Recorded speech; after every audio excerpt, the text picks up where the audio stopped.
Negative pa rin. Buong sabi ni Nifa. Mahal, tama na. Hindi pa yata talaga kaloob ng Diyos ang anak para sa ating dalawa. Tandaan mo na lamang ang Isaiah 60:22. Sa tamang panahon, mabibigyan din tayo. Madamdaming saad ni Loren sa asawa. Subalit kita ni Nifa ang labis na lungkot at pagkadismaya sa mga mata nito. Kung pwede lang ay sana, may biglang ihulog ang langit at sanggol upang tapos ng paghihirap natin o kaya ibalik na lamang yung baby na kinuha niya. Paano ba yan? Maghihiwalay na tayo. Katulad ang napag-usapan nating 2 taon na nakakaraan ng makunan ako sa unang baby natin, Lawrence. Tagapagmana mong hinihiling ng mga magulang mo para ipagpatuloy ang tradisyon ng pamilya niyo. Bulong ni Nifa at pilit na pinapatatagan dibdib. Nifa, ayoko. Bulong ni Lawrence pero dahan-dahan na kinuha ni Nifa ang annulment papers. Nakahanda na ito noon pa nang ma-diagnose siya na may PCOS. Sa malamig na umaga, nakaharap sila sa mesa.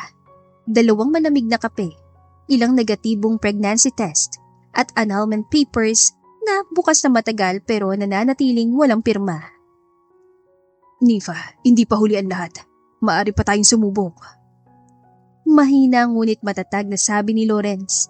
Pilit na dinadagdagan ng lakas ang boses kahit bakas pa rin ang pagkadismaya. Hinawakan niyang kamay ng asawa, ayaw pakawalan. Sinumpaan natin to sa harap ng Panginoon. Hindi kita iiwan dahil nasa wala tayong anak. Nifa, marami pang paraan. Anong silbi ng pera natin kung hindi natin susubukan sa iba't ibang paraan para magkaanak?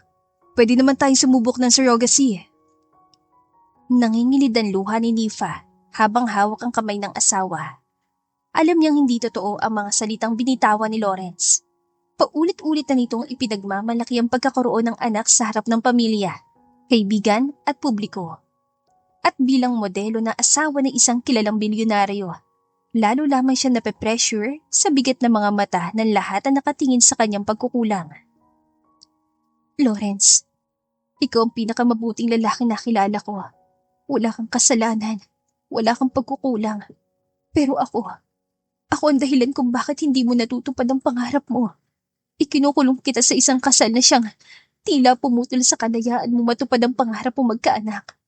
Tama ang pambabatikos ng mga tao sa atin. Ako ang hihila sa iyo pababa. Bulong ni Nifa. Hindi totoo yan. Mabilis sa tugon ni Lawrence. Mahal, pwede tayong mag-ampon, pwede tayong maghintay pa, pwede tayong sumubok ulit katulad ng mga artificial procedure para magkaanak. Umiling si Nifa. Tuluyang bumagsak ang mga luha.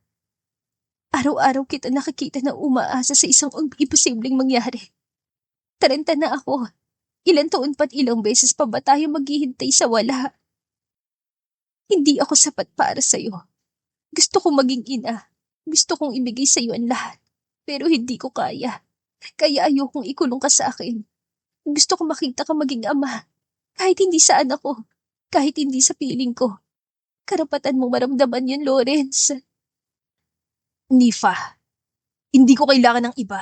Ikaw lang ang kailangan ko. Hindi anak ang magpupuno ng buhay ko. Ikaw lang. Ngunit maring umiling si Nifa. Pilit na inaalis ang kamay niya sa pagkakahawak ng asawa. Mahal kita, Lawrence. At dahil mahal kita, kaya ko to ginagawa. Huwag ka na magsinungaling. Kaya ako tinatanggap na baka hanggang dito na lang tayo. Dahil alam kong kapag pinilit ko pang hawakan ka, ikaw rin ang mawawasak. Patawarin mo ako. Pero mas pipiliin ko masaktan kaysa makita ka nakatali sa isang babaeng hindi makapagbibigay ng pamilya na matagal mo nang pinapangarap. Healthy male ka at di kung iiwan mo at maghahanap ng ibang babae ay makakabuntis ka agad. Ang taas ng pangarap ko para sa atin, Nifa. Aaminin ko naman yun. Gusto kong maramdaman na may tatawag sa akin ng dada na may hahabol sa akin pag uwi ko galing trabaho. Pero hanggang ngayon ay wala. Pero ayoko rin naman pati ang asawa ko'y mawawala din sa akin. Lawrence, hindi ako sumuko. Ilang doktor nang pinuntahan ko. Ilang gamot ang tiniis ko. Ilang gabi akong umiiyak ng palihim para lang hindi mo makita na turong na ako. Pero paano ko ipaparamdam sa'yo na ako man hindi ko ginusto to? Lawrence, ilang surrogacy ang ginawa natin. Palaging failed. May mali na nga sa egg cells ko. Ako ang mali. Ilang babae na sinasaksakan natin ng egg cells ko at ang bisit na similya na yan. Wala pa rin, di ba? Bokya pa rin.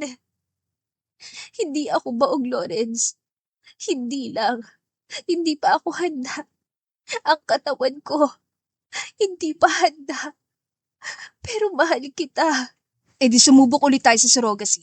Yung gestational surrogacy. Yung kukuha ulit sa egg cells mo at sa similya ko bago isaksak sa ibang babae.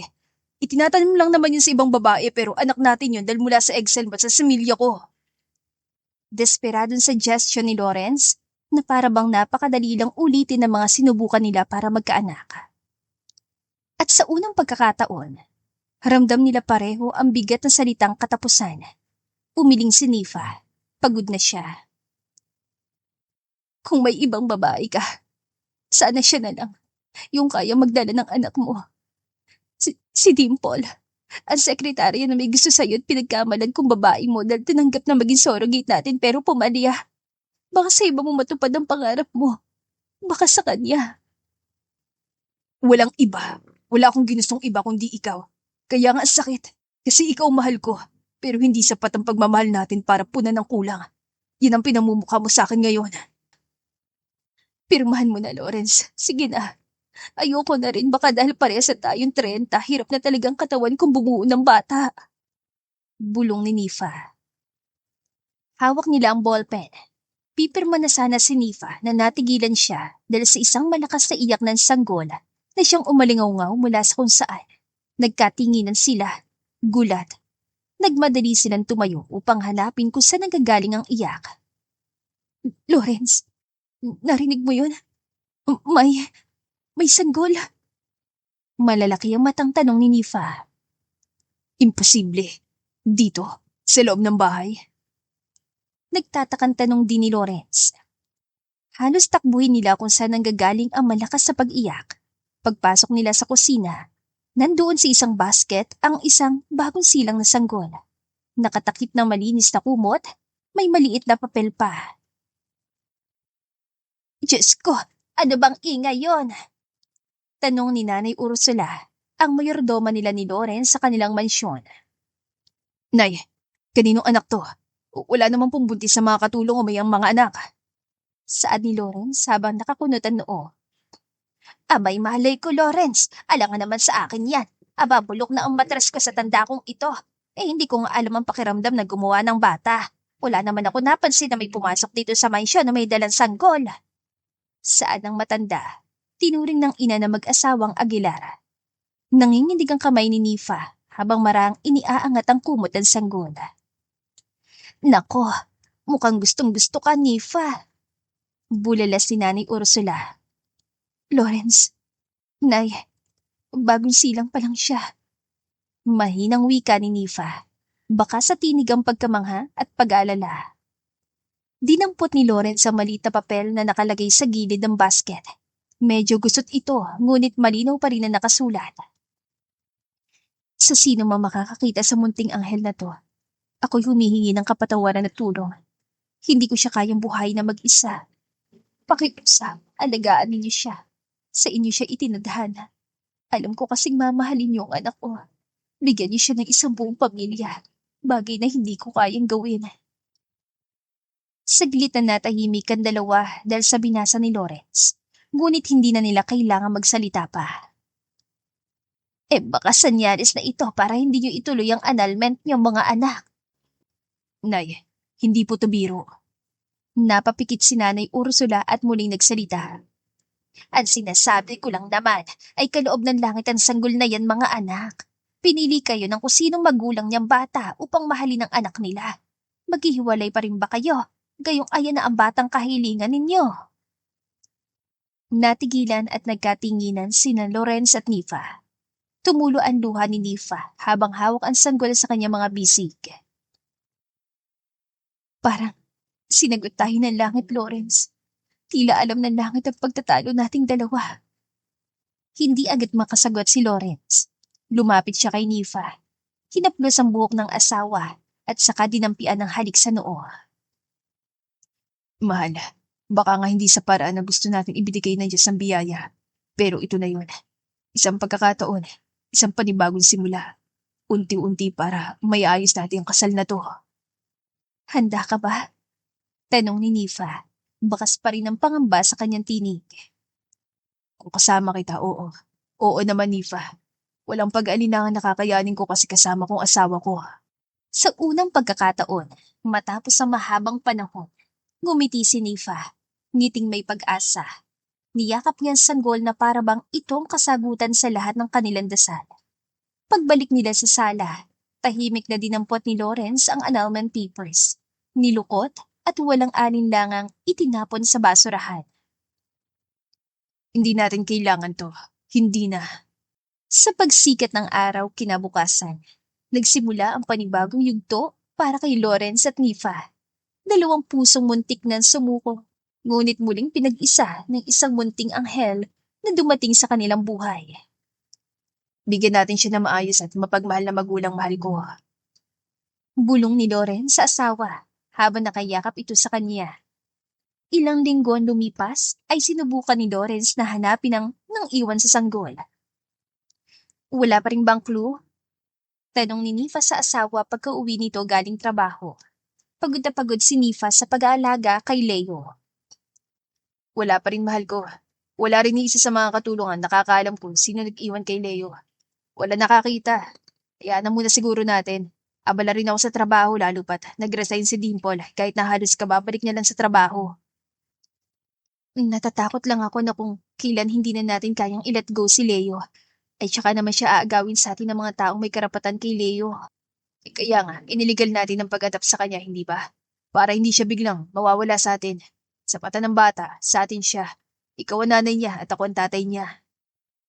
Ayoko lang na dadating ang araw kung kailan mahal na natin siya. Ay susubukan ulit tayo ng pagkakataon. Baka hindi ko na kayanin, Lawrence. Mahal, kasama mo ako. Madamdaming wika ni Lawrence. Hindi ako mawawala at andito ako para patunayan na hindi kita iiwan. Hindi mo na dapat iniisip ang tungkol sa mga nang iwan kay Leo, Nifa. Ang isipin natin ay kung paano tayo magiging mabuting magulang. Gumiti si Nifa. Tama ang asawa niya. Hindi na dapat siya nag-alinlangan pa. Dapat niyang ilaan ang kanyang pagmamahal kay Leo at Lawrence. Isang taon ang lumipas. Tila bigo pa rin silang mahanap ang totoong mga magulang ni Leo. Katakatakang tila alam ng taong yon kung paano i-shutdown ng kanilang mga CCTV. Lawrence! Gatas! Natatarantang sigaw ni Nifa habang tumatakbo palabas ng kwarto. Nakasuot lang na maluwag na t-shirt at mukhang hindi pa naliligo ng 3 araw. Sa kaliwang braso niya ay buhat ang isang makulit, chubby chick na batang lalaki na si Leo. Nakasubsob sa dibdib niya. Habang sa kanan, may hawak itong bote ng gatas na wala ng laman. Lawrence, may pasok pa ako sa entertainment company. Please naman, may photoshoot pa ako. Hindi pa ako nakakaligo. Ay, teka lang mahal. Kitatapos ko lang mag-meditate. Kailangan ko ng piece of... Ay! Napatigil si Lawrence nang may maapakang pampers. Ganito niyakap nilang tungkulin nang magpasya silang ampunin si Leo. Peace of mind? Hindi mo yung makukuha hanggat may Leo tayo. Ayan na wala pa naman segundo, ang bilis, umiiyak na naman. Mabilis at tumayo si Lawrence, bitbit ang bote at tumakbo sa kusina. Babe, sabi ko sa'yo, magdagdag na lang tayo ng katulong para hindi tayo napapagod kay Leo, mayaman tayo. Biro ni Lawrence. Excuse me? Ano sinabi mo? Mayaman mong mukha mo. Itong gusto mo, di ba? Pwes, huwag kang umasa sa pera mo. Tumirik ang mga mata ni Nifa habang sabay na kinarga si Leo at pinunasan ng suka nito sa balikat ng kanyang suot na mamahaling Versace na ngayon ay mukhang ukay-ukay at pambahay. Never mind. Ayan ako, may gatas na, baby boss. Sigaw ni Lawrence. Habang pinapadede ni Nifa si Leo gamit ang bote, naupo si Lawrence sa tabi niya. Tuluyan ang nahulog ang ulo nito sa balikat ng asawa na tila nawala ng agad ng lakas kahit halos nagsisimula pa lang ang umaga.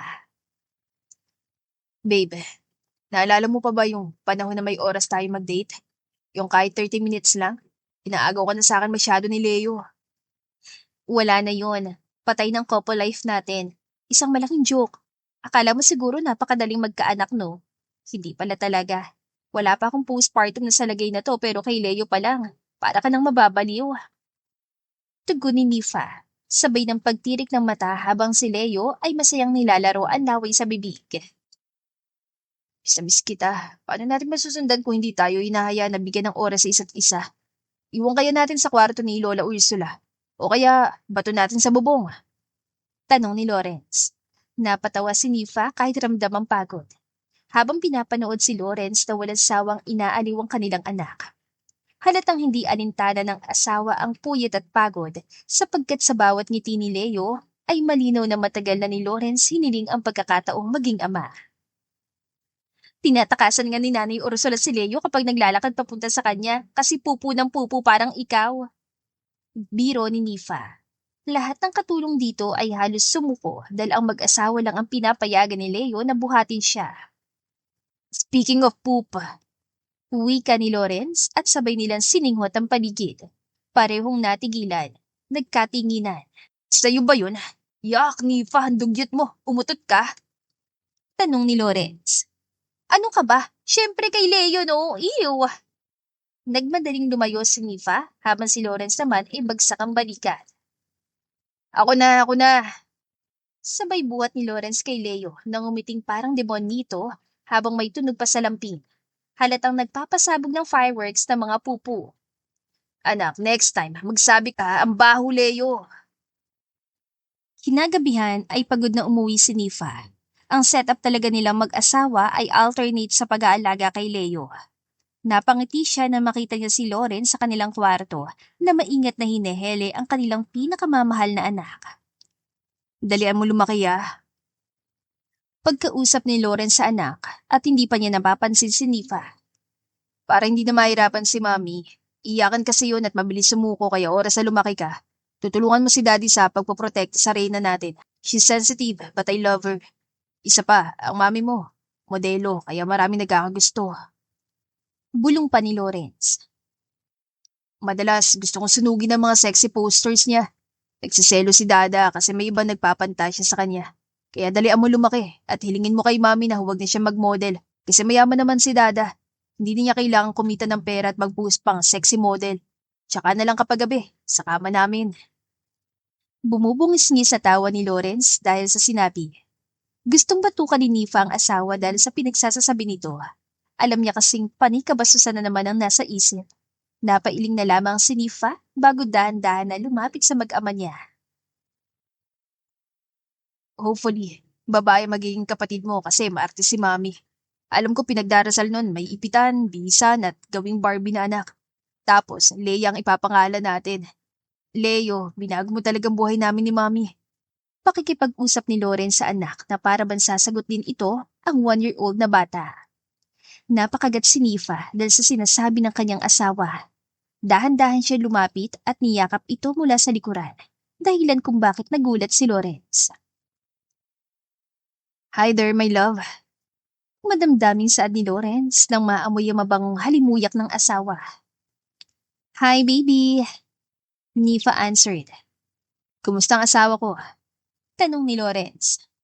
Tired, pero kaya pang kumalampag sa kama mamaya. Gusto mo bang makipagtalik sa isang model? Natatawan tanong ni Nifa. Yan ang gusto ko, lumalaban. Yes na yes. Natatawan sagot ni Lawrence. Sa wakas, tulog na si Leo. Maagang pinatulog matapos nilang mag-dinner. Romantikong ilaw agad ang binuksan ni Nifa na may malamlam na background music at lumapit sa kama si Lawrence. Nakangisi pa habang iniikot sa ere ang tinanggal na towel, kaya tawan-tawa si Nifa sa kabaliwan ng kanyang asawa. Babe, bulong niya habang hinahaplos ang braso ni Nifa.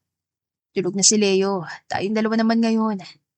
Oo nga, ang tagal na rin simula nung huling beses. Malambing na bulong ni Nifa. Kaya nga miss na kita. Miss na miss ka na nito. Sabi ni Lawrence at tinignan ng dambuhala nitong pagkalalaki. Ang bastos mo.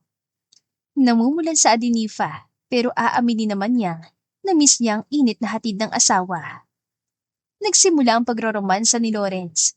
Hinalikan siya sa noo, sa pisngi at sa labi. Hanggang sa biglang umiyak ang bata.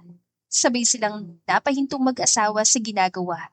Nanlaki ang mata ni Lawrence. Oopsie! Bulong ni Nifa habang natatawa. Anak naman, istorbo kay Dada. Reklamo ni Lawrence kaya malakas sa tumawa si Nifa at sinipa ang asawa. Parehas mang nabitin pero first priority nila si Leo. Sige na, patahanin mo na. Next time ng loving-loving. Saad ni Nifa. Mahaba ang nguso ni Lawrence na nagsuot ng boxer. Kakausapin kong baby boss na yan. Kapag oras ni Mami at Daddy, dapat hindi siya nangiistorbo. Bukas talaga ay dadala ko siya sa kwarto ni Nanay Ursula. Bubulong-bulong na saad ni Lawrence kaya napailing si Nifa sa kabaliwan ng asawa. Tama. Hindi dapat sila tumigil na sumubok ni Lawrence magkaroon ng kasunod ni Leo. Kaya naman nila at handa naman na sila. Kinabukasan, habang pinapalitan ng diaper si Leo, nagkatinginan si Lawrence at Nifa. Pagod, puyat, pero may ningning pa rin sa mata. Sabi mo dati, hindi ka sapat para sa akin. Bulong ni Lawrence. Pero ngayon, ikaw ang dahilan kung bakit may Leo tayo. Ngumiti si Nifa habang pinupunasan ng puwet ni Leo. At sabi mo dati, hindi sapat ang pagmamahal para punan ng kulang. Pero ngayon, tignan mo, punong-puno na tayo. Literal. Biglang dumumi ulit si Leo sa kamay ni Lawrence. Teka, literal nga, punong-puno kadiri. Tili nito habang hinabol ng tissue. Yan daw ang pagmamahal ni Leo, pupu. Natatawan sa Adinifa. Isang buwan matapos ang kanilang unang anibersaryo bilang pamilya. Lawrence, hindi ba't nakakapagtaka? Bakit hanggang ngayon walang trace sa subdivision natin, sa pulis o kahit anong barangay report tungkol sa tunay na mga magulang ni Leo? Lampas 1 taon na rin. Nakuha na rin natin ang PSA ni Leo. Paano kung bigla na siyang kunin sa atin kapag handa ng mga magulang niyang palakihin si Leo? Tanong ni Nifa habang sinusubuan ng mashed banana ang anak. Umupo si Lawrence sa dining table. May dalang mga dokumento at laptop. Napag-usapan na namin ni Attorney Rosales. May taong may access sa bahay natin na nagdala kay Leo dito. Hindi ito basta iniwan lang. Professional yung pagkaka-shutdown ng CCTV. Kung sakaling babalik ang totoong magulang ni Leo, then idadala natin sa korte. Iniwan nila sa akin yung bata, kaya hindi nila basta-basta yun makukuha sa atin. Parang may nagplano talaga. Ano sabi ng pamilya mo na malaman ng tungkol kay Leo? Bulong ni Nifa, napatingin sa anak na ngayon ay masayang kumakain. Hindi pa nila alam. Akala nila nilihim natin na may naging successful na surrogate mother. Kaya akala nila anak natin si Leo. Saad ni Lawrence at hinawakan ng kamay ni Nifa. Alam niyang may takot pa rin sa dibdib ng asawa na baka pansamantalang kasiyahan lamang ang pinalasap sa kanila ng Panginoon nang dalhin sa kanila si Leo at isang araw ay mawawala rin ito. Pero bakit kaya sa atin, oh? Bakit tayong pinili? Bakit tila alam niyang may problema tayo sa pagbubuo ng isang bata? Dagdag pa ni Nifa. Hayaan niyo na muna kasi ang mga taong isipin na anak ninyo nga si Leo. Baka dahil doon dadating ang iwan sa kanya. At least malalaman niyo kung sino yon. Saad ni Nanay Ursula. Hinaplos ni Lawrence ang kamay ng asawa. Tama si Nanay Nifa. Baka kasi tayo talagang dapat. Pero wag kang mag-alala, mahal. Hahanapin ko ang sagot. Hindi lang para sa atin, kundi para kay Leo. Pero makakaasa ka rin hindi ko basta-basta isusuko si Leo. Oras na dumating ang mga nang iwan sa kanya. Matapos ang ilang araw ng tawanan at pagod sa pag-aalaga, dumating ang gabing natulog si Leo na mahimbing. Sa wakas, nagkaroon ng sandali sina Nifa at Lawrence para sa isa't isa. Isang payapang gabi ng pahinga na nauwi sa matamis sa pagliliit. Mahal ko. Parang manyaka sa saad ni Lawrence, katatapos itong maglinis ng katawan. Parang inasin ng isda naman si Nifa na namumula sa kilig. Lawrence, tama na nga yung kalukuhan mo't halika na rito. Natatawan sa Adinifa sa asawa, pero si Lawrence, imbis na lumapit ay gumiling pa na tila match dancer. Sana palaging kunin ni Nanay Ursula si Leo para hindi istorbo. Saad nito at parang palakan tumalon sa kama. Tawang-tawa si Nifa, lalo nang umpisahan siyang halikan at romansahin ni Lawrence. Sa totoo lamang, ay binago ni Leo ang buhay mag-asawa nila ni Lawrence. Kahit mahirap magpalaki ng anak, ay nakita niyang sigla sa mga mata ng asawa. Leo is their light, a new purpose. Matapos sila magtalik ay tahimik na nagpapahinga sina Nifa. Baby, ano na, gusto ko ng round 3 para may second baby. Sambit ni Lawrence habang kinukulit si Nifa na nagpapahinga dahil sa pagod. Pagpahingahin mo naman ako, Lawrence. Bulong ni Nifa. Tignan mo si paring Armalite oh. Papasukin mo ko, Madam Nifa. Sabay tanggal ng comforter kaya lumantad ang nakasaludo nitong alaga at nagposing na parang mga fashion model sa harap ni Nifa. Nagkatinginan ng mag-asawa, parang hindi nila kayang pigilan ng tawa. Hala, okay ka lang, Lawrence? Tanong ni Nifa na mahulog ito sa kama dahil sa kakatawa. Oo naman, gusto ko lang talagang pasayahin ka. Sagot ni Lawrence. At para lumaki ang mga anak natin na masaya, di ba? Happy wife, happy life. Kaya sundan na natin si Leo. Nagpa-consult naman tayo sa doktor, hindi ba? Sumusunod ka naman sa gamutan, kaya pag sumikapan na natin ang bumuo at isama na natin ang pagdarasal, mapibiyayaan din tayo. Oo, syempre. Pero hindi sa ganitong paraan na papagudin mo ko to the max. Sagot ni Nifa, habang patuloy sila nagtatawanan. Matapos ang kanilang tawanan at kalokohan, sa wakas, natagpuan nilang sarili na muling nagpakain sa apoy. Nagtuloy-tuloy ang magandang pagsasama ni Lawrence at Nifa. Isa sa mga paboritong oras sa mag-asawa ay ang mga umaga kasama si Leo. Kahit mahirap at magulo, magkasama nilang pinapalitan ng diaper, nagkakasiyahan sa pagpapakain at nag-aalaga sa kanilang anak na unti-unting nakakabigkas ng salita. Happy birthday, Mommy. Sigaw ni Lawrence. 32 na pala si Nifa at Lawrence. Halos magdadalawang taon na rin si Leo at nag-uumpisa na si Nifa na hindi isipin ang posibleng mangyari kung babalik pa ba ang mga magulang ni Leo para kunin ito sa kanila. Happy birthday, Mama! Cute na bati ni Leo, kaya naman tuwan-tuwa si Nifa. Ngayon ay pinagdiriwang nila ang kaarawan ni Nifa. Wala pa ring nabubuong baby, pero hindi na nalulungkot si Nifa at Lawrence sapagkat para sa kanila ay mayroon ng Leo. Happy birthday, Nifa. Nakangiting sa ni Lennox kaya natigilan si Nifa at ngumiti sa kuya ng asawa. Thank you, Nox. Saad ni Nifa. Hindi magana ang loob niya kay Lennox, lalo pat ito nagsabi sa kanya na may relasyon si Lawrence at Dimple nung kinuha nila itong surrogate. Wala naman pala itong katotohanan. Hindi niya rin gusto malagkit na titig dito sa kanya na parang may nais gawin sa kanya. Ang tagal niyo na rin ni Lawrence, no?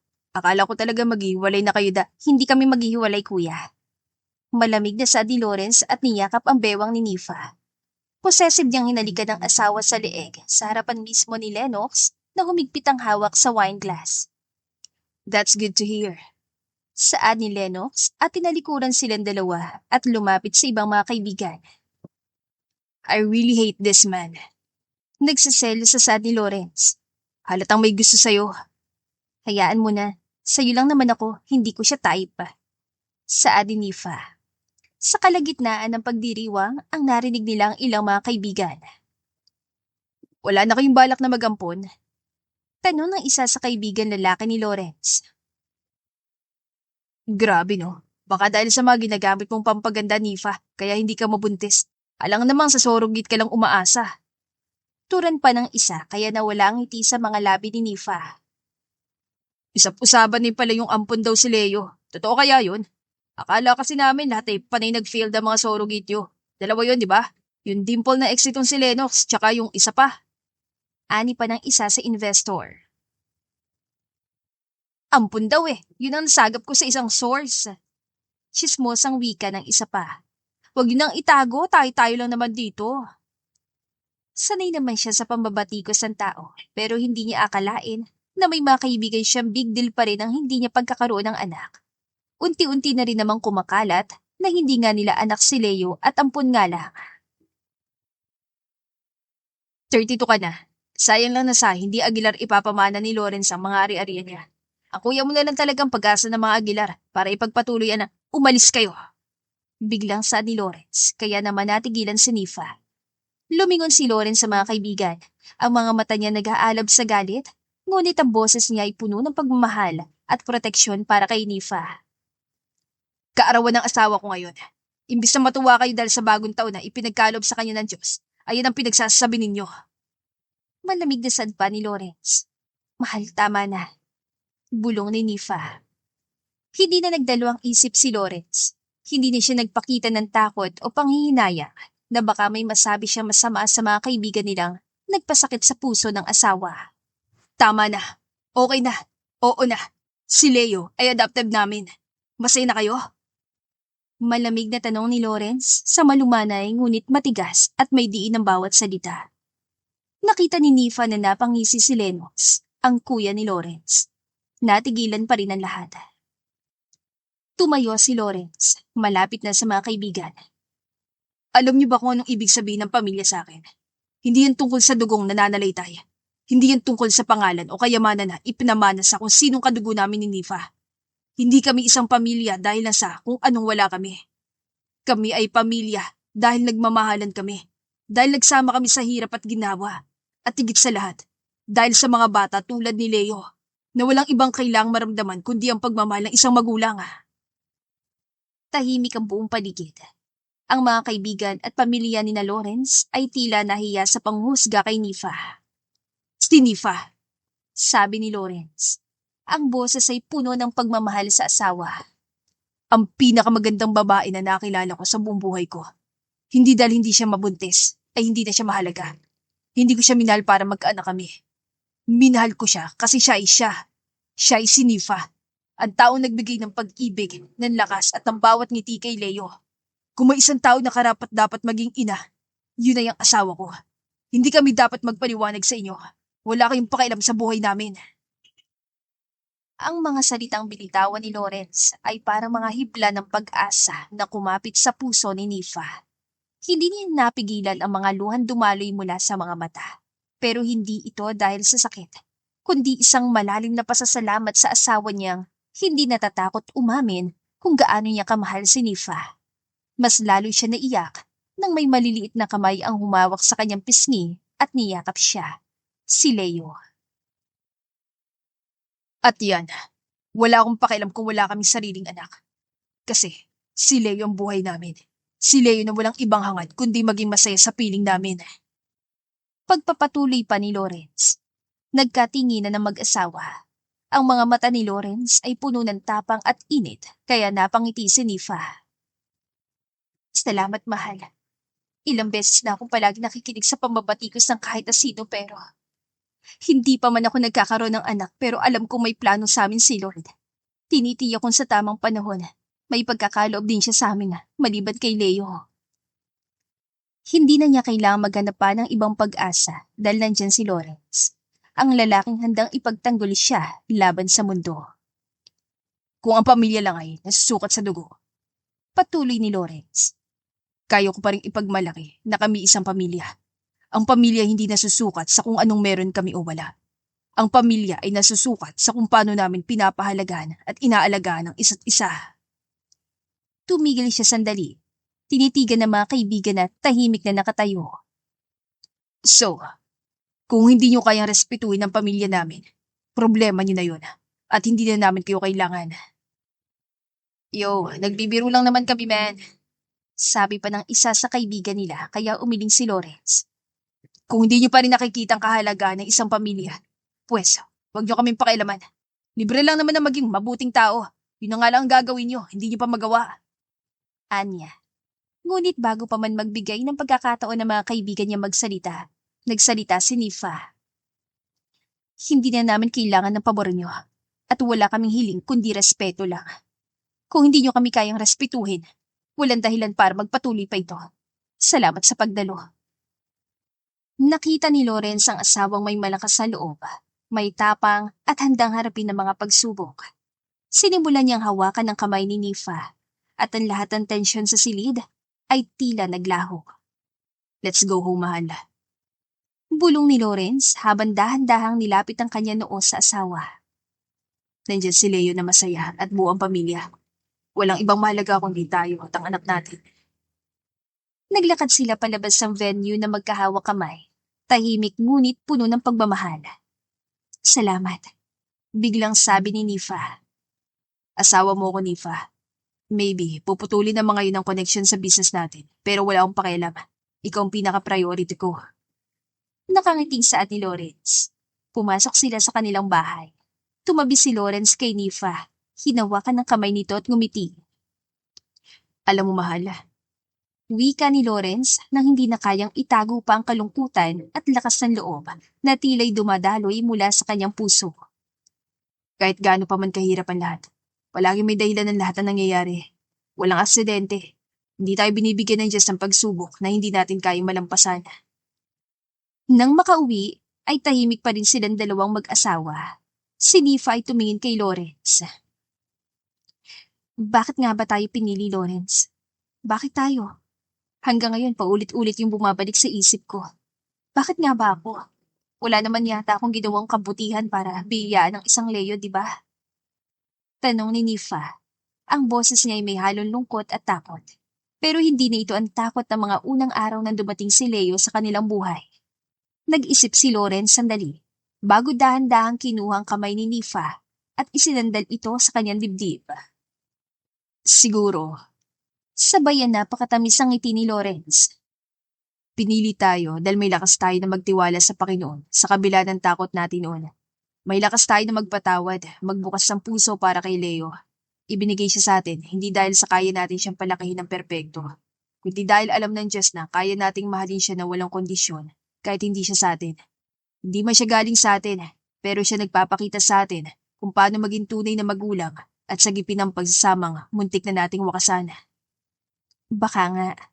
Sagot ni Nifa. Medyo naiinis dahil sa magkakasunod na pagbagsak ng kanyang mga luha.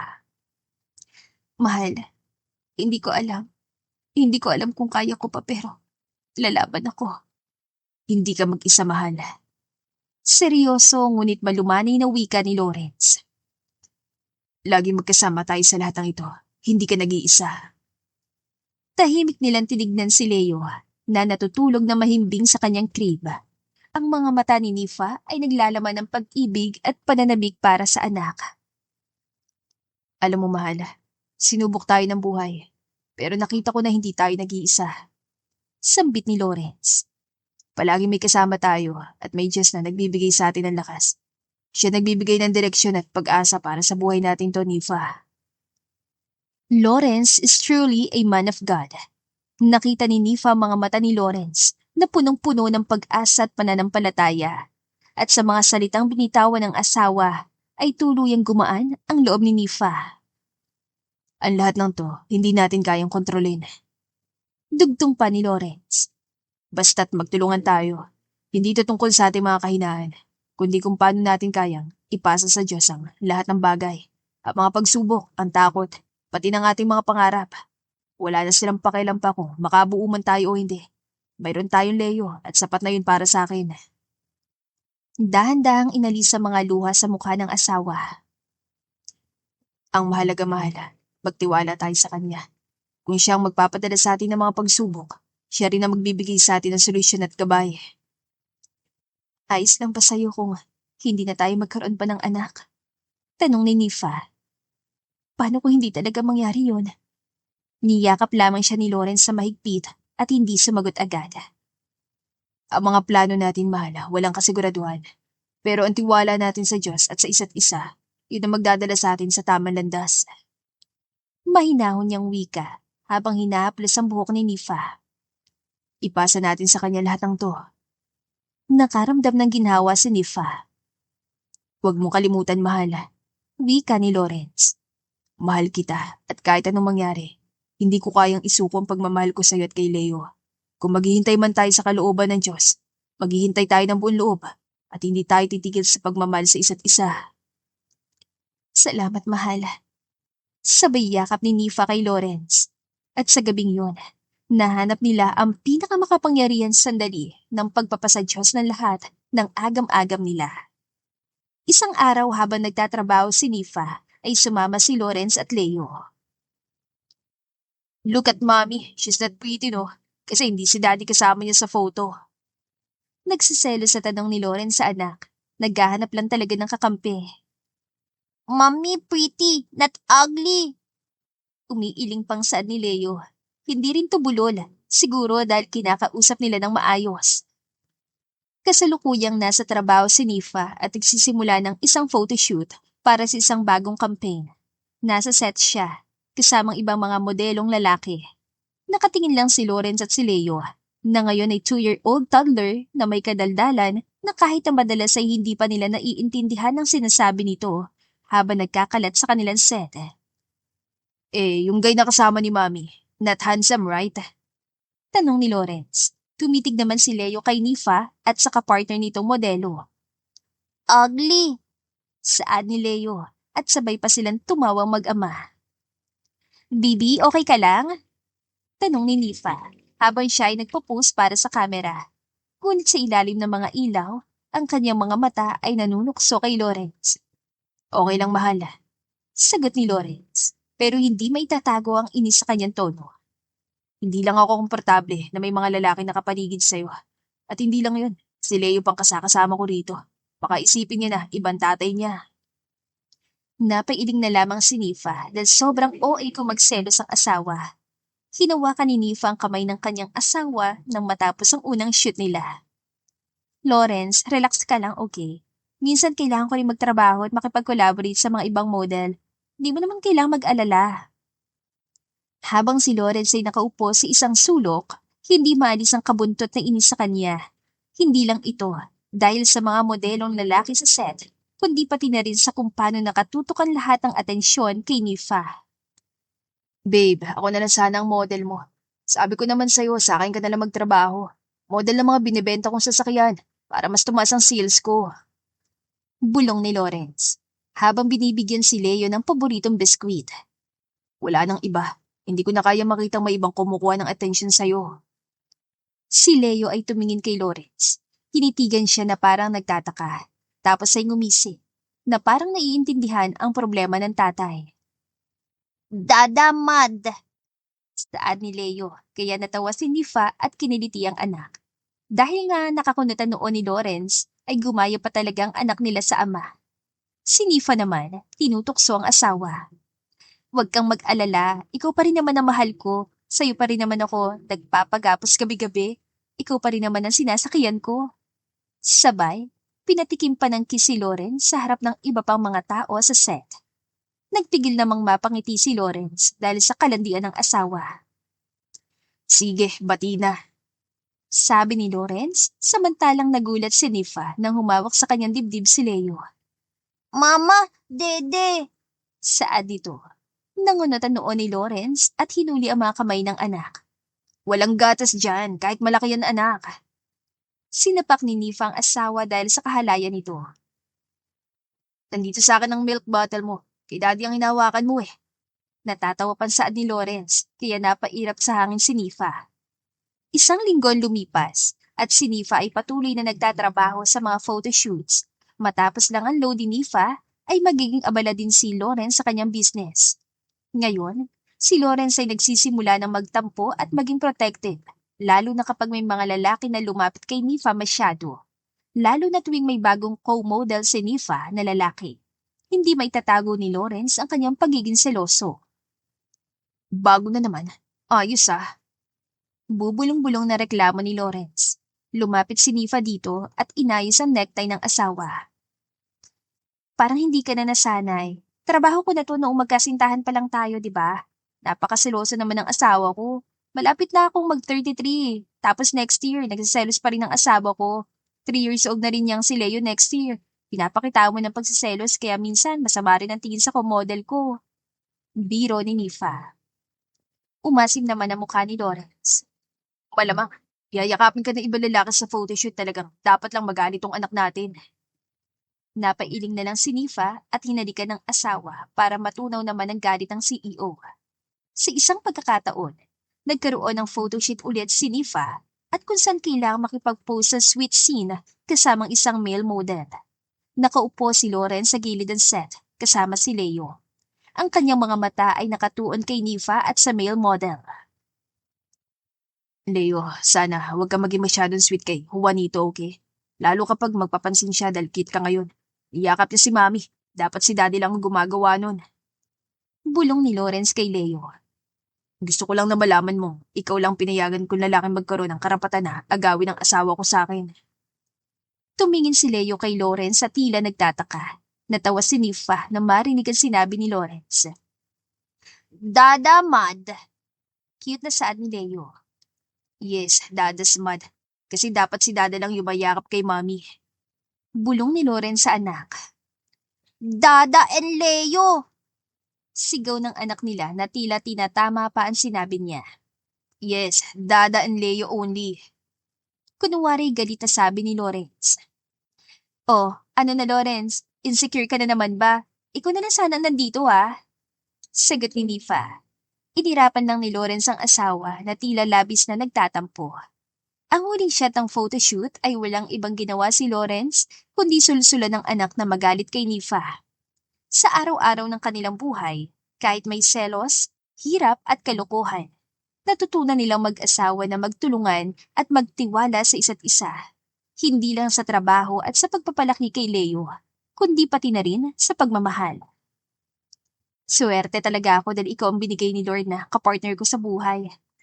Sabi ni Nifa habang tinutulungan niya mag-ayos si Leo ng mga laruan nito. Kapartner. Ang sabihin mo, mas gusto mong kapartner yung kasama mo sa photoshoot kanina. Yung Juanito. Sagot ni Lawrence, sabay halik kay Leo sa noo. Nag-take ako ng leave. Hindi muna ako tatanggap ng project. Magpapakonsult ako kay Doc. Matapos lang tong project namin. Baka mayroong way para maging successful ng baby number 2. Gusto mo ba sa surrogacy? Magsimba rin tayong dalawa. Sa atin ni Nifa, buo ng desisyon na huwag na muna magtrabaho. Yes! Sagot ni Lawrence. Thank you, mahal. Pero try muna nating mag-acrobat sa kama mamaya. Baka makabuo. Napakabastos mo talaga. Inis sa atin ni Nifa. Pero ang ending ay nakipag-acrobat din naman sa kama dahil sa kalokohan ni Lawrence na walang ibang gustong gawin kundi ang romansahin siya. Sa tent kung nasaan si Nifa kinabukasan. Abala si Nifa sa sunod-sunod na photoshoot niya dahil nga nalalapit na ang naaprubahan na leave niya nang biglang pumasok si Ana, ang kanyang personal assistant. May hawak itong phone. Ma'am, kailangan niyo po makita to. Saan nito? Nagtaka siya at kinuha ang phone at nabasa ang trending hashtag sa internet. Sunod-sunod ang post at edited pictures ni Nifa at Leo. May mga memes pa na siyang binasa ni Nifa. Kaya pala ayaw magkaanak kasi hindi kaya magdala ng sariling dugo. Baog, sinungaling. Hindi naman pala anak niya Leo. Piningayang frag. Siguro, retokada rin yan. Nanlaki ang mga mata ni Nifa, nanlamig ang kamay. Hindi niya alam kung saan nanggaling ang leak na to pero malinaw. Kumakalat ng chismis tungkol sa kanya. Habang sinusubukang pakalmahin ang sarili, bigla na lang siya nakabasa ng isang comment. Sayang, maganda pa naman si Madam Nifa, pero infertile, kaya napilitan mag-ampon. Nagsinungaling pang anak nila si Leo. Siguro para hindi iwan ng asawa ay nag-ampon sila. Sayang naman ang kapugian ng bilyonaryong si Lawrence Aguilar, napunta sa babaeng baog. Dahil nga sila ay mula sa public figure na pamilya at sa trabaho bilang modelo, ay hindi na nakakapagtaka na ilan sa kanilang buhay mag-asawa ay lumalabas sa publiko. Parang tumusok ang mga salitang yon sa puso niya. Hindi niya napigilan ng pagtulo ng luha. Samantala, sa opisina ni Lawrence. Biglang pumasok ang assistant niya. Sir, trending po kayo ni Ma'am Nifa. Ang dami pong bashers. Hindi ko po alam kung paano hawakan ng PR nito. Tinitigan lang ni Lawrence ang screen. Doon niya nakita ang litrato ng asawa. Kawawang babae. Hindi maibigay ang tunay na anak sa asawa. Fake family. Fake love. At doon, unang beses sa matagal na panahon, dahan-dahang nagdilim ang mukha ni Lawrence. Ang lalaking kilalang calm at collected ay unti-unting nagbago. Tumayo siya, mabigat ang bawat hakbang. Prepare a press conference or interview sa isang show. Gayun din para mabilis tayo mabigyan ng approval. At tawagin mo ang legal team. Sir, baka Ngayon din! Dumagundong ang boses niya at hindi hinayaan na matapos pansasabi ng assistant. Kinagabihan, sa bahay ni na Lawrence. Tahimik si Nifa. Nakaupo sa sofa. Hawak-hawak si Leo. Halatang bagsak ang balikat. Pumasok si Lawrence, dalang isang bouquet ng bulaklak at paboritong cake ni Nifa. Mahal ko. Mahina niyang tawag. Huwag na, Lawrence. Hindi ko na alam kung kakayanin ko pa. Ang sakit. Parang buong mundo sinasampal ako ng katotohanang hindi ko kaya magkaanak. Tinamay ka pa nila. Tiyak na magagalit ang mga magulang mo dahil lumabas ang katotohanan tungkol kay Leo sa publiko. Umiiyak na tura ni Nifa. Hindi siya mahina pero hindi niya alam kung paano sasaluhin ang bigat kapag insecurities na niya ang pinag-uusapan. Lalo kapag nahahatak ang mga mahal niya sa buhay, tila ang hina-hina niya. Lumapit si Lawrence, lumuhod sa harap niya. Makinig ka sa akin, Nifa. Hindi ko kailangan ng kahit ano para tawaging anak si Leo. At lalong hindi ko kailangan ng kahit anong anak para sabihin kung gaano kita kamahal. Oo, aaminin ko naman nais ko magkaanak. Yung mula talaga sa atin. Pero hindi ako mababaw na lalaki, Nifa. Ikaw at si Leo, kayong pamilya ko. At sino mang manira sa'yo, sisirain ko rin. Napag-usapan na natin to, hindi ba? Hindi tayo basta-basta masisira ng kung sino. Unless tayo mismo sisira sa relasyon nating to. Tumulo ang luha ni Nifa pero bahagyang ngumiti. Tayong tatlo. Bulong niya. Hinaplos ni Lawrence ang pisngi ng asawa at sa unang pagkakataon, nakita ni Nifa ang apoy sa mga mata ng asawa. Hindi na lang ito ang kalmadong Lawrence. Ito na ang lalaking handang makipaglaban ulit para sa kanya. Bukas, Dagdag ni Lawrence. walang sino mang makakapanakit ng asawa ko, maging ang anak ko. Kinabukasan, maagang dumating si Lawrence at Nifa sa isang malaking function hall na inihanda ng kanilang PR at legal team. Puno ng media ang paligid, mga kamera, mikropono at ilaw na nakatutok sa kanila. Trending pa rin sa social media ang hashtags na sumisira sa pangalan nila. Huwag kang kabahan, hindi mo kailangan matakot. Saad ni Lawrence at hinalikan ng likod ng palad ng asawa. Nakasuot si Lawrence ng simpleng itim na suit, seryoso ang mukha, habang si Nifa ay naka-white dress na bagay sa kanyang aura bilang modelo, ngunit bakas pa rin ang puyat at pagod. Hawak-hawak ni Lawrence ang kamay ng asawa habang magkahawak rin sila ng maliit na kamay ni Leo na nakasakay sa stroller. Thank you so much at pumayag kayo may interview ngayong araw. Nakangiting sad ng host kaya naman ngumiti si Nifa samantalang seryoso lamang si Lawrence. Tahimik ang lahat nang umupo sila. Una nagsalita ay si Lawrence. Salamat po sa lahat ng dumalo ngayong araw. Nandito kami hindi para magpalusot, kundi para magsabi ng katotohanan. Nagpalitan sila ng tingin ni Nifa. Kitang kaba ngunit may tapang sa mukha ng asawa. Marami ang nagtatanong kung sino si Leo sa buhay namin. Isa lang ang sagot namin doon. Anak namin siya.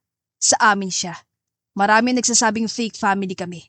Naampon si Leo na hindi ko malang asawa ko dahil hindi siya magkaanak at sinungaling siya. Gusto kong sabihin, hindi totoo ang lahat ng yun. Dagdag ni Lawrence. Nangingibabaw ang boses sa katahimikan ng hall. Humarap siya sa asawa. Hinawakan ng pisngi ni Nifa. Ang asawa ko, si Nifa, ay may PCOS. Maraming problema sa hormones niya. At totoo, hirap kaming makabuo ng anak lalo nung nakunan siya sa unang pagkakataon. Kaya nga nakailang subo kami ng gestational surrogacy para anak pa rin namin yung bata na ipagbubuntis lang ng ibang babae. At hindi niya ikinakahiya yun. Hindi ko ikinakahiya yun. At lalong hindi yun dapat ikahiya ng kahit sinong babae. Madamdaming saan ni Lawrence. Napatakip ng bibig si Nifa. Bakas ang pagkabigla at pagkakaantig sa mga sinabi ng asawa. Nagpatuloy si Lawrence. Hindi madaling aminin sa harap ng buong bansa ang bagay na napaka-personal. Pero para sa kapakanan ng asawa ko at ng anak namin, gagawin ko. Si Leo, dumating siya sa amin hindi namin alam kung paano. Iniwan siya sa aming tahanan. Pero mula sa araw na yon, hindi na namin siya tinuring na ibang tao. Siyang biyaya ng Diyos sa amin. Isang anghel na pinadala para ipaalala na hindi dugo at laman ang bumubuo ng pamilya, kundi pagmamahal. Ibinigay siya sa amin para mahalin namin. Pinasa ni Lawrence ang mikropono kay Nifa. Hawak ang dibdib. Nanginginig ang tinig ni Nifa. Hindi ako mahina. Pero oo. Aminado ako. Natamaan ako ng masasakit na salita. Bilang babae, ramdam ko ang bigat ng hindi pagkakaroon ng anak sa sariling sinapupunan. Pero hindi ibig sabihin na kulang ako bilang asawa o bilang tao. Si Lawrence, kahit kailan hindi niya ipinaramdam na mababa ang halaga ko. Kaya nasasaktan ako kapag pati sila'y idinadami sa isyu ko. Tumulo ang luha niya habang tinitignan si Leo. Si Leo, hindi man galing sa sinapupunan ko. Pero siya ang laman ng puso ko. Siya ang anak namin. At para sa lahat na nagsasabing fake family kami, pakiusap ko, tumingin kayo sa mga mata ng batang ito. Walang fake sa pagmamahal na meron kami. Naghiyawan at palakpakan ang bumalot sa buong venue. Habang nagsisimula ng bumalik ang camera flashes, mahigpitan niyakap ni Lawrence si Nifa at binuhat si Leo. From now on, bulong ni Lawrence sa tenga ng asawa kahit na nasa entablado pa sila. Hindi ko nahayaang masaktan ka ulit. Tayong tatlo laban sa lahat. Simula nang kumalat ang balita tungkol kay Leo, nagsimulang magbago ang lahat para kay Lawrence. Habang ang kanyang mga taga-suporta ay patuloy na nagbibigay ng lakas, ang mga board members ng kumpanya at ilang investors ay hindi na nakapagpigil pa. Hindi siya karapat-dapat maging tagapagmana ng Aguilar Empire. Hindi niya kaya magbigay ng isang tagapagmana. Sigaw ng pinakamalaking investor ng kumpanya. Ang pangalan ni Lawrence ay nagsimulang makatanggap ng mga hindi kanais-nais na reaksyon sa mga corporate meetings at sa loob ng pamilya Aguilar. Hindi nila matanggap ang isang hindi tunay na anak bilang susunod na tagapagmana ng isang makapangyarihang pamilya. Isang araw, nakatanggap si Lawrence ng isang tawag mula sa kanyang ama, si Don Emilio Aguilar. Ipinatawag ko si Lennox. Sa mga susunod na araw, siya nang papalit sa iyo sa negosyo. Si Lennox, tiyak na magkakaroon siya ng tunay na anak. Isang totoong Aguilar na magmamana ng Aguilar Empire. Pasensya na, Lawrence. Si Lennox, ang kuya ni Lawrence, ay isang illegitimate child na may lihim na pagtingin kay Nifa. Mabilis na nakarating ang balita kay Lawrence. Habang nag-uusap silang mag-asawa, ramdam nila ang bigat ng bawat salitang lumabas mula sa kanilang mga labi. Pasensya ka na, sabi ni Nifa, nahihila sa kahihiyan ng kanyang asawa. Ito rin ang isa sa dahilan kung bakit napag-usapan nila ang paghihiwalay noon dahil tiyak nilang maghihingi ng tagapagmana ang mga Aguilar. Tinitigan siya ni Lawrence. Ang kanyang mga mata ay nababakas ng kasiyahan na para bang magiging maayos din ang lahat.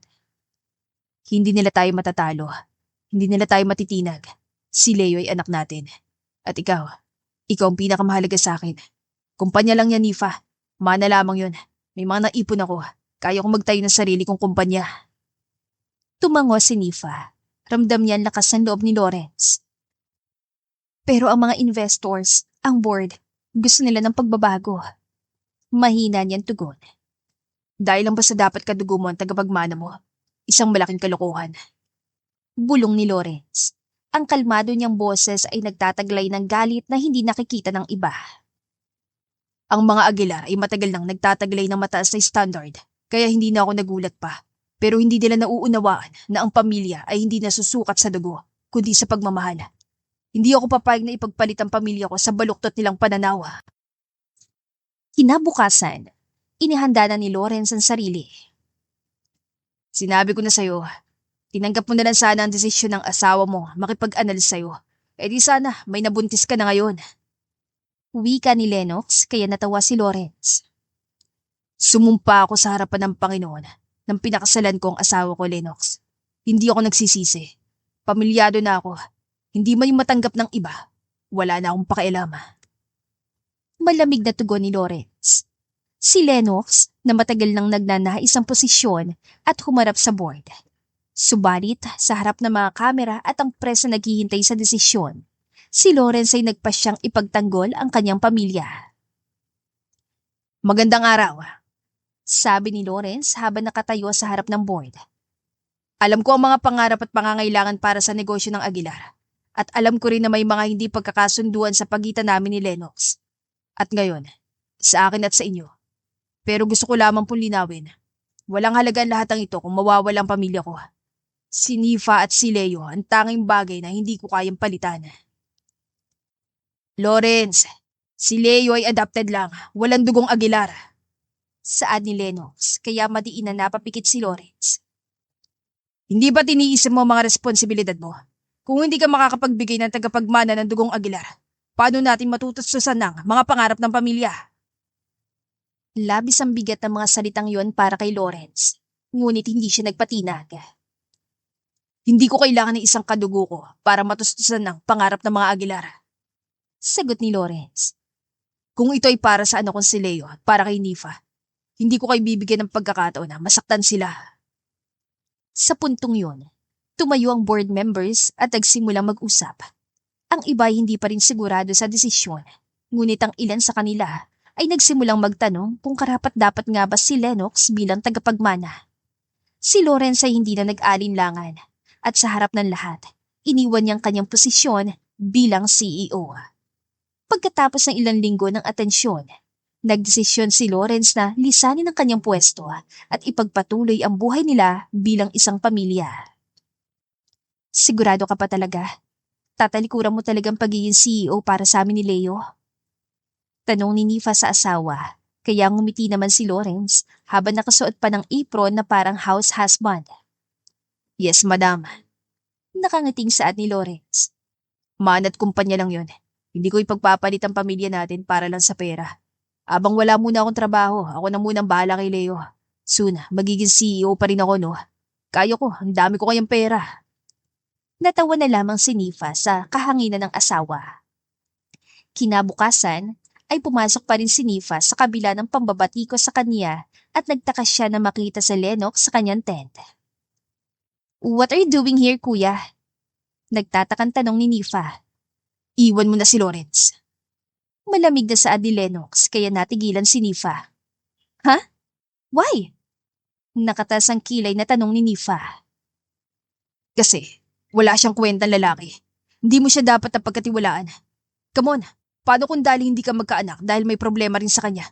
Bakit ikaw lang palaging inaakusahan ng publiko na may lumabas ka sa tent ko? Malamig na putol ni Nifa kay Lennox. Congratulations dahil ikaw ng bagong CEO ng kumpanya niyo pero hindi ko iiwan ng asawa ko. I'm better than him. Malamig na saad ni Lennox. Dadating ang araw na magkakandara pa ka rin sa akin, Nifa. Saad ni Lennox sa isip. Alam mo Kuya Nox, itataga ko sa bato. Kung nagkataon man na maghihiwalay kami ni Lawrence sa malabo mangyari, hindi pa rin po ako papatol sa'yo. Malamig na saad ni Nifa. Talaga? Tanong nito at hinawakan siya sa pisngi na agad na sinampal ni Nifa ang braso nito. Huwag mo kong hahawakan. Plano mo to no? Ikaw nagpakalat sa internet ang paninira kay Lawrence kasi hindi mo matanggap na mas better siya sa'yo. Now I know. Kaya pala matapos ang kaarawan ko ay naglipa na mga lumabas sa litrato namin ni Leo. Hindi ka lumalabad ang patas. Malamig na tura ni Nifa kaya natawa si Lennox. Baby, kinukuha ko lang sa akin. Malay mo pati ikaw, sa akin din pala. Paano kapag may sikreto akong alam, ha? Paano kung alam ko kung sinong mga magulang ni Leo? Sumama ka na sa akin at ibubunyag kong katotohanan. Mayabang na saad dito kaya natawa si Nifa. In your dreams. Pabalang na saad niya at iniwan si Lennox. Tama ang hinala niya sa kapatid ng asawa. Ayaw niya lang maging big deal. Matapos noon ay natanggap sa trabaho si Nifa. Alam na niyang may kinalaman si Lennox pero hindi na niya ipinaalam sa asawa. Ang desisyon din ni Lawrence na bumaba sa pwesto ay hindi na iwasang ikagalit ng ilang malalaking tao sa industriya. Ngunit sa kanyang mga mata, walang halaga ang pera kung ang pamilya ay naisasakripisyo. Si Nifa, si Leo at ang kanilang mga pangarap ay mas matimbang sa kanya kaysa sa anumang yaman na maaari niya makuha. Sa huli, nagpatuloy ang buhay nila bilang pamilya. Si Lawrence ay bumalik sa simpleng pamumuhay at nagsimulang magtayo ng negosyo na hindi nakadepende sa mga tradisyonal na mga Aguilar. 2 taon na lumipas ay nakabangon sila ni Lawrence. Tahimik ang kanilang pamumuhay, puno ng pagmamahalan at simpleng kasiyahan. Ngunit sa mismong kaarawan ni Leo, isang anino mula sa nakaraan ang bumalik, ang kanyang tunay na ina, si Dimple. Lawrence, Nifa. Saad ni Nanay Ursula na natataranta at nang makita si Lawrence ay agad siyang lumapit at manakas na sinampal ang lalaki. Nanay Ursula! Malalaking saad ni Nifa at pumagitna. Aray! Bakit po ako sinampal? Nanay naman, problema pa namin ng pagdating sa Dimple. Bakit po kayo biglang nananampal? Gulantang na tanong ni Lawrence na kanina lang ay nagtuturo sa 4-year-old na si Leo na mag-bake. May kumakalat na iskandal niyo ni Dimple, Lawrence. Kitang-kita ang mukha mo habang nakikipagbumbaya sa kanya. Anak niyo raw si Leo, kayong dalawa. Sigaw ni Nanay Ursula, kaya nanlaki ang mga mata ni Nifa. Hindi agad nakasagot si Lawrence. Hindi totoo yan! Sigaw ni Lawrence pero umiiyak na si Nifa. Anong ibig sabihin nito, Lawrence? Tanong ni Nifa. Ang kanyang mga mata ay puno ng takot at galit. Bakit nga ba si Dimple? Ibig sabihin, may katotohanan na. Babae mo siya noon. Bakit gayon pa? Wait, Nifa. Magpapaliwanag ako. Hindi ko alam ang nangyayari. Natatarantang sa ni Lawrence pero umiling si Nifa. Binuksan ni Nanay Ursula ang TV sa dining at doon nakita nila ang pahayag ni Dimple. Yes, nagkaroon kami ng relasyon ni Lawrence. Anak namin si Leo at nais kong kunin ang anak ko. Saad ni Dimple at ang pinagtatakahan nila ay nasa likod nito si Lennox.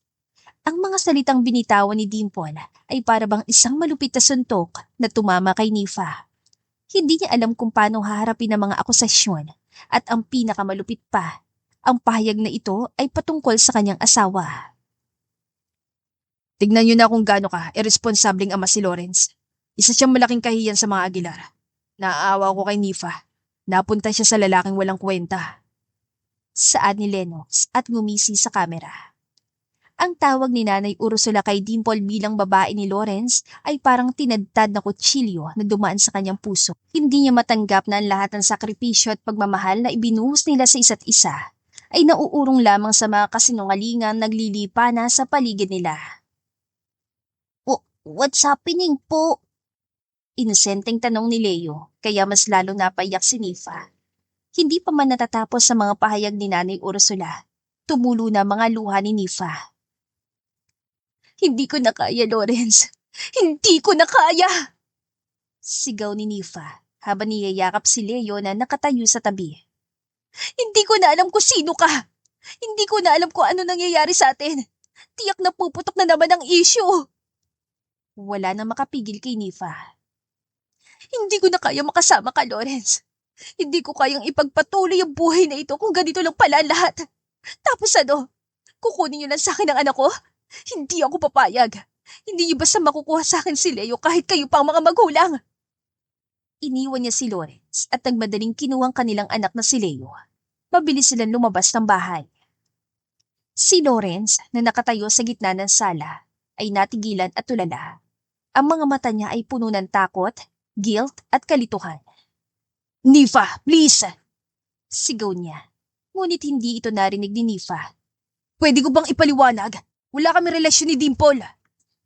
Ngunit ang sagot ay ang malamig na katahimikan ng kanilang bahay, kung saan ang kanilang pamilya ay unti-unting nasisira dahil sa kasinungalingan. Pagkalipas ng ilang araw na puno ng kalungkutan, si Lawrence ay nagpasya na hindi siya titigil hanggang hindi niya nalalaman ang tunay na dahilan ng mga kumakalat na iskandalo at mga akusasyon. Kung ang lahat ng ito ay nagsimula kay Dimple, kailangan niyang harapin siya at alamin kung ano ang tunay na motibo nito. Samantalang umalis si Nifa, hindi lamang dahil sa sakitang revelasyong niloko siya ni Lawrence, kundi posibleng kunin sa kanya si Leo. Mommy, what's happening po? Inosenteng tanong ng anak niya, kaya ngumiti na mapait si Nifa na naglilin sila sa kanyang condominium. I don't know, baby, but we're leaving para hindi ka nila kunin sa akin. Umiiyak na sagot ni Nifa. Hindi niya alam kung paano haharapin ang katotohanang nandiyan ang tunay na ina ni Leo. Ang masakit pa ay si Lawrence pa yata ang ama nito. Mommy, I love you.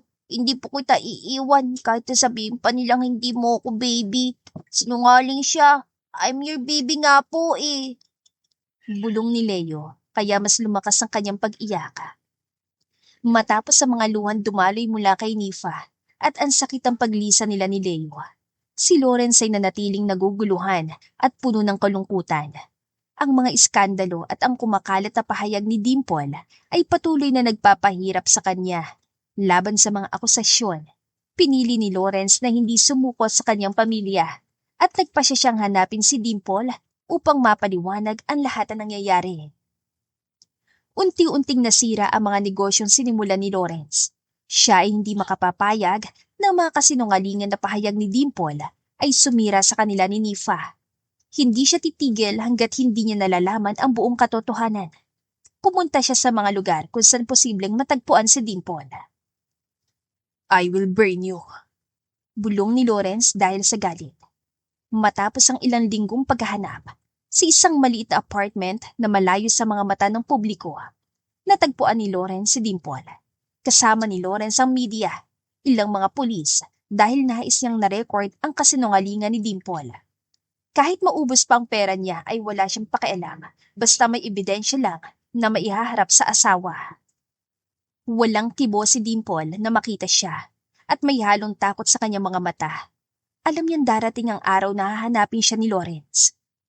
Dimple, kailangan ko malaman ng katotohanan. Bakit mo ipinakalat ang mga kasinungalingan na yon? Bakit mo sinabi na akong ama ni Leo? Tanong ni Lawrence. Ang boses ay puno ng pagnanais na mahanap ang kasagutan. Wala tayong naging relasyon na dalawa.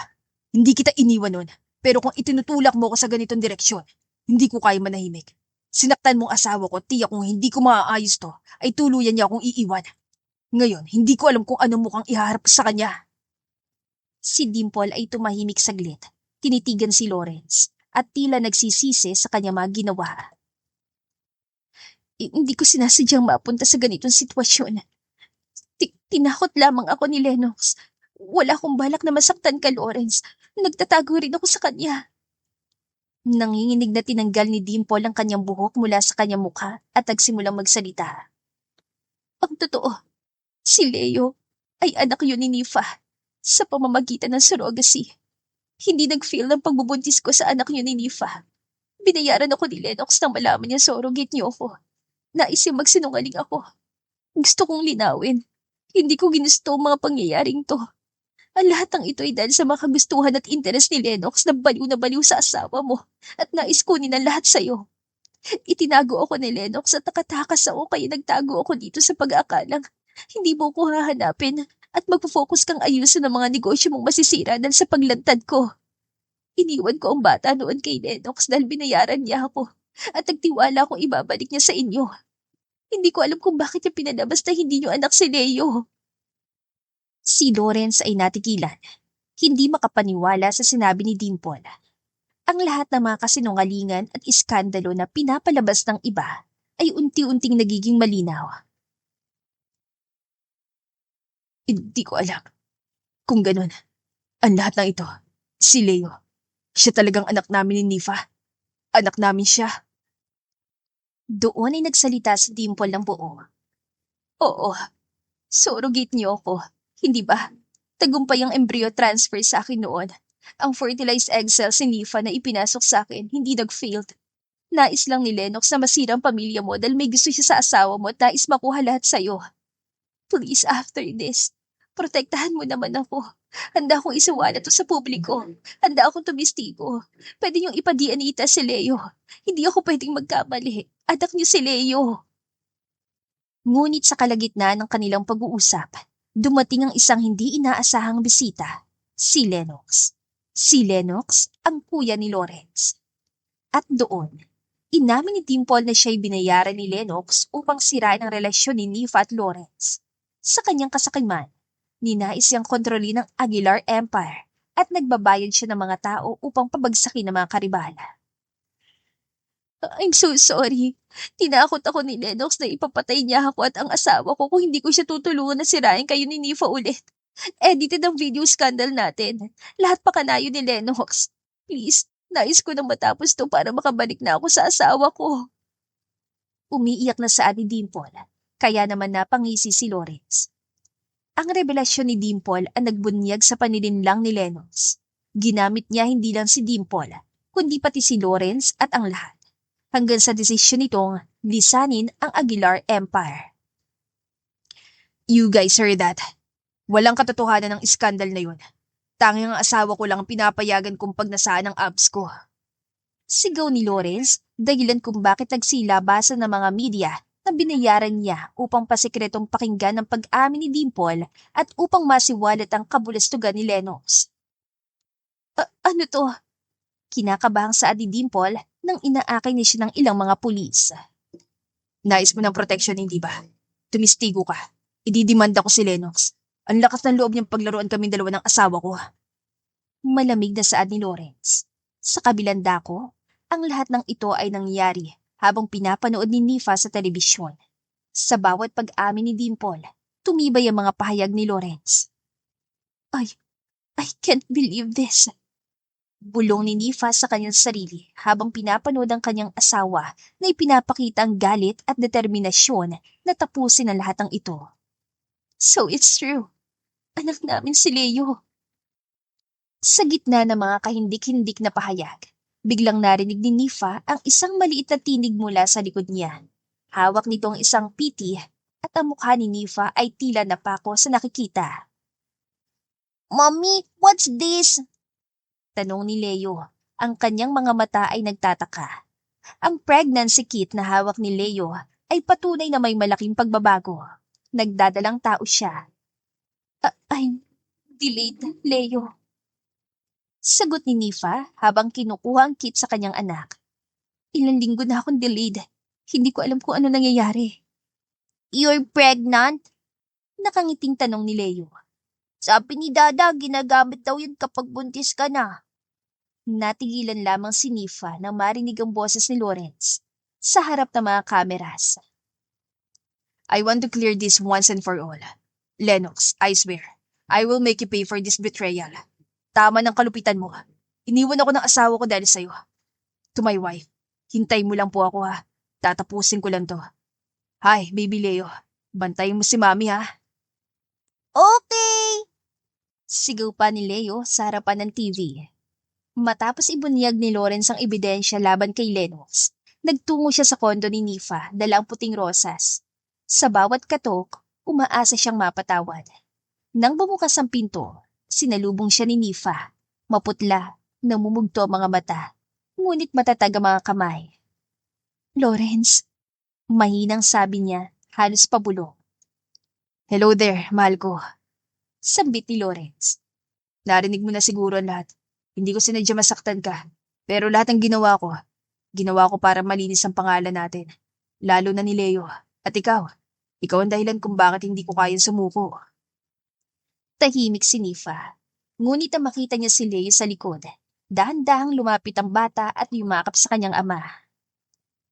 Dada, I know na anak niyo po talaga ako. Masayang sambit ng bata. And guess what? May baby na po ulit si Mommy. Sabay turo sa tiya ni Nifa. Nagkatinginan si Lawrence at Nifa. I'm sorry. Sabay nilang sabi. At tuluyan ang nagdikit ang kanilang mga labi. Ilang buwan ang lumipas. Si Lawrence ay masaya habang nagugupit ang dekorasyon para sa gender reveal. Si Nifa ay buntis at pinapalibutan ng mga kaibigan. At si Leo ay takbo ng takbo habang pinagmamalaki sa lahat na may baby sibling na siya. Hindi na nila muling binalikan ng Aguilar Empire. Mas pinili nilang mamuhay ng tahimik, malayo sa intriga. Nakatayo ng bago negosyo ni Lawrence, isang resort na tinawag nilang Leo's Home, kung saan si Leo mismo ang junior CEO. Habang bumababa ang araw at unti-unting dumidilim ang kalangitan, magkahawak kamay sina Nifa at Lawrence. Pinagmamasdan si Leo na naglalaro sa damuhan. Nilalaro nito ang kulay pink na confetti. Patunay na babae ang susunod nilang anak. Sa wakas, sabi ni Lawrence, hindi Aguilar Empire ang tagumpay ko, kundi ikaw, kayo. Hinaplos ni Lawrence sa malaking tiya ng asawa. Sa tamang panahon talaga, kapag ang Diyos ang sentro ng lahat, ibibigay at ibibigay niyang para sa atin. Bulong ni Lawrence. At sa gitna ng katahimikan, narinig nila ang masigabong tawa ni Leo habang sumisigaw. Family is forever! Our Leo is coming! Isaiah 60:22. When the time is right, I, the Lord, will make it happen. Sabay na saad ni Lawrence at Nifa. At dito na po nagtatapos ang ating kwentong pag-ibig. Maraming salamat po sa pakikinig. To God be the highest glory. Hanggang sa muli. Paalam!